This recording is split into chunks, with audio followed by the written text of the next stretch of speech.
இந்த கதைகள் 26 கதைகளை படித்ததில் நிறைய கதைகள் வயது முதிர்ந்த அந்த முதிர் வயதில் இருந்தவர்களை குறித்து தான் இருப்பதை பார்த்தேன்.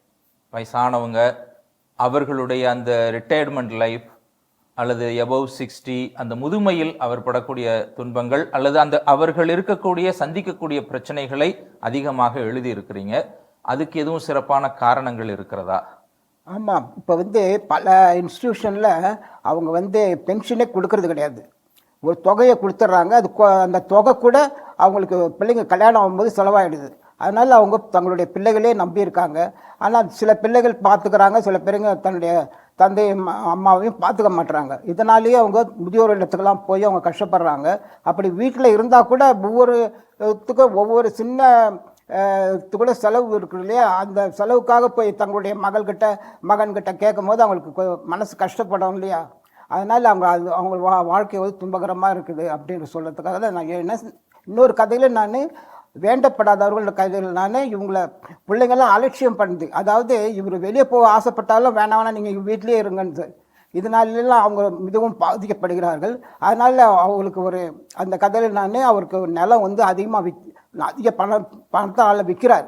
அந்த வித்த பணம் வந்த உடனே அவர் முதியோர் இல்லத்தில் நான் கொடுத்துட்டு அங்கே தான் சேர போகிறேன், இங்கே யாருமே நீங்கள் பேச மாட்டேறீங்க, அங்கே வந்தாலும் எங்கள்கிட்ட எல்லாரும் பேசின்னு இருப்பாங்க, நாங்கள் வயது முதியோர்கள் நான் இருப்பேன் அப்படின்னு சொல்லிட்டு அவர் சொல்கிறார். ஆக முதியவர்கள் அவங்களுடைய வயசான காலத்தில் சின்ன சின்ன செலவுகளுக்கு கூட பிள்ளைங்க கையை ஏந்தி நிற்கக்கூடிய ஒரு அவலம் என்பது ரொம்ப கஷ்டம். அட்லீஸ்ட் பிள்ளைங்க அதை புரிஞ்சுக்கிட்டு முன்கூட்டியே அவங்க கேட்காமலே ஏதாவது ஒரு ஏற்பாடுகளை செய்து கொடுக்கலாம் அப்படிங்கிறது உங்களுடைய கருத்துக்களாக இருக்கலாம்.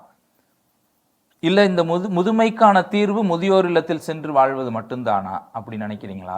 இல்லை, இவங்க தன்னுடைய லைஃப்பை அவங்க பிளான் பண்ணணும்.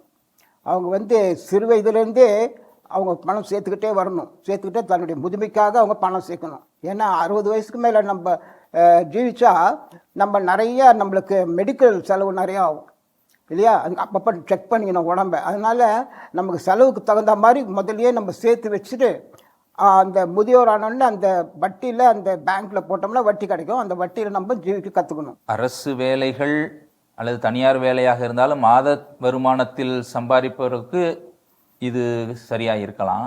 ஆனால் அன்றாடம் கூலி வேலை பார்த்து வரக்கூடிய முதியவர்களுக்கு இது எந்த அளவுக்கு சாத்தியமாக இருக்குன்னு தெரியலை. ரொம்ப கஷ்டம்தான். ரொம்ப கஷ்டம்தான்.